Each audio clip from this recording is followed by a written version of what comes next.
Oui, Maître Ben, vous êtes initiateur de l'Académie Abed KMB. C'est déjà la 3e édition qui vient de se clôturer aujourd'hui avec la participation des éminents professeurs et bien sûr avec vous-même qui ont émerveillé le participant à ce sujet très important et surtout que le chef de l'État insiste qu'il y a un bémol sur ce mandat qui est la justice. Est-ce que vous avez à dire en rapport avec ça? Merci de la question. La 3e édition qui a porté sur la thématique centrale du sursis à exécution des décisions judiciaires et décisions rendues par les juridictions OHADA vient de se clôturer aujourd'hui au niveau des CEPAS.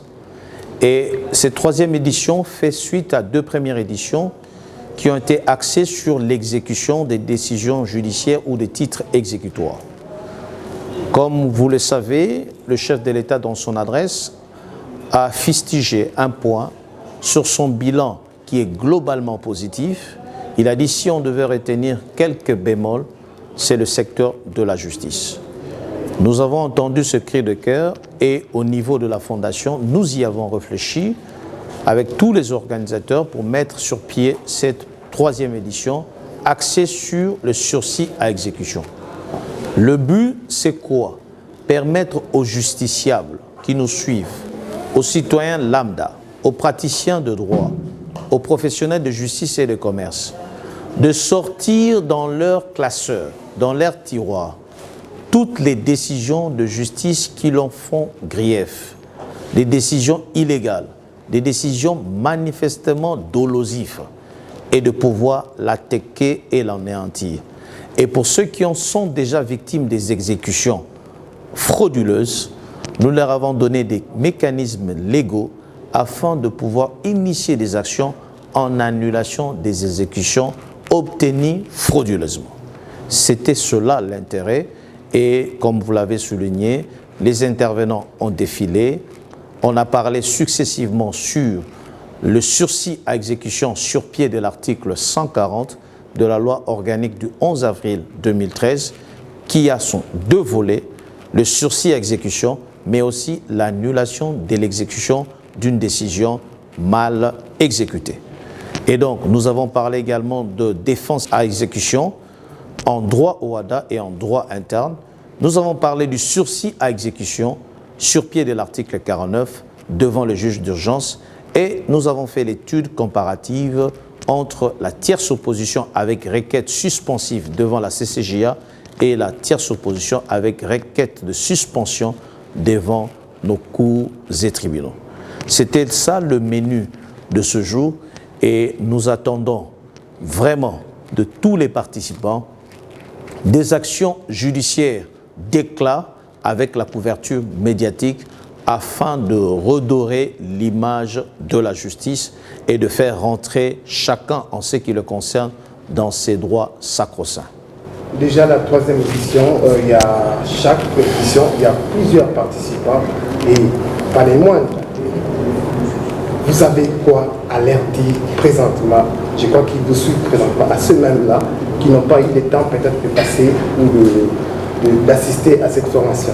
Alors je sais que une grande activité se passe dans notre pays, c'est le jeu de la francophonie et aujourd'hui la circulation a été dense, surtout pour ceux qui sont du côté de Moamba. Ils n'ont pas pu se mouvoir parce que la République démocratique du Congo organise sous la houlette du numéro 1, garant de la nation, son Excellence, Monsieur le Président Félix Tshisekedi, et nous sommes conscients qu'il y a eu ces contraintes, mais nous remercions qu'en dépit de ces contraintes temporelles, vous vous êtes rendus disponibles et nous avons vu l'engouement de toutes les corporations, nous avons vu le magistrat défiler, les huissiers, les conservateurs, nous avons vu les avocats et pour nous c'est un encouragement.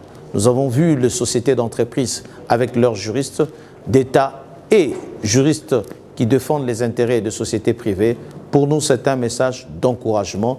Nous sommes renforcés à l'idée que nous ne sommes pas en train de prêcher dans le désert et que la mission que nous sommes assignés, c'est-à-dire d'élever des bataillons, des guerriers qui ne vont pas franchir à l'arbitraire, des personnes qui ne vont pas laisser l'arbitraire prospérer dans notre nation et qui vont employer les arguments de droit pour renverser la spirale négative de l'arbitraire afin que triomphe la légalité.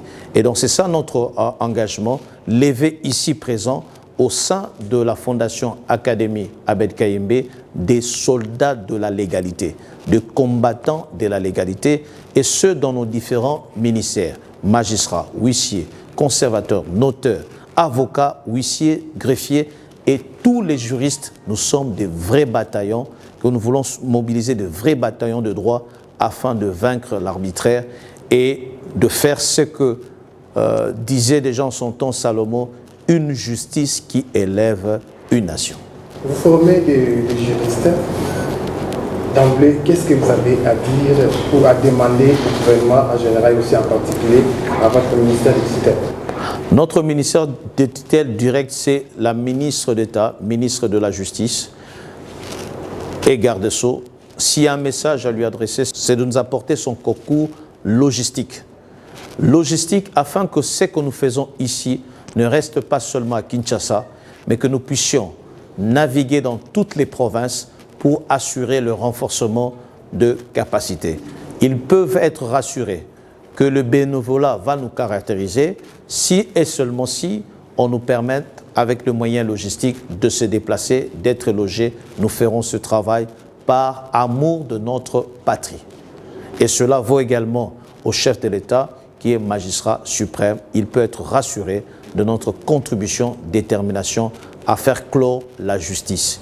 Comme disait déjà en son temps Esaïe, nous, dans notre ère, nous disons que pour l'amour du Congo, nous n'allons pas nous fatiguer, nous taire, et nous travaillerons à ce que la justice soit le vecteur qui va élever et bénir cette nation.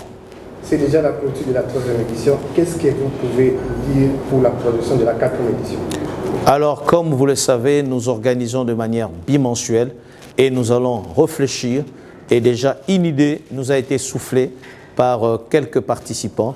Pourquoi pas envisager d'aborder la question du contentieux électoral, parce que nous serons en pleine mire en octobre, novembre, dans les préparatifs des élections. Nous allons y réfléchir et donc nous donnons rendez-vous en octobre, après la rentrée judiciaire, afin de pouvoir se concentrer sur une thématique d'actualité. Est-ce qu'il y a des questions que nous n'avons pas encore posées que vous pouvez répondre? Alors, la seule question que je m'attendais, c'était d'espérer que votre tribune va s'élargir. Je demande à ce que le 4e pouvoir puisse accompagner ce message et que ça entre dans toutes les maisons, que ce qui a été dit dans ces 4 coins ne reste pas dans ces 4 coins, que cela puisse toucher toutes nos populations de base, surtout les victimes des décisions illégales et dolosives. Merci beaucoup. C'est moi qui vous remercie.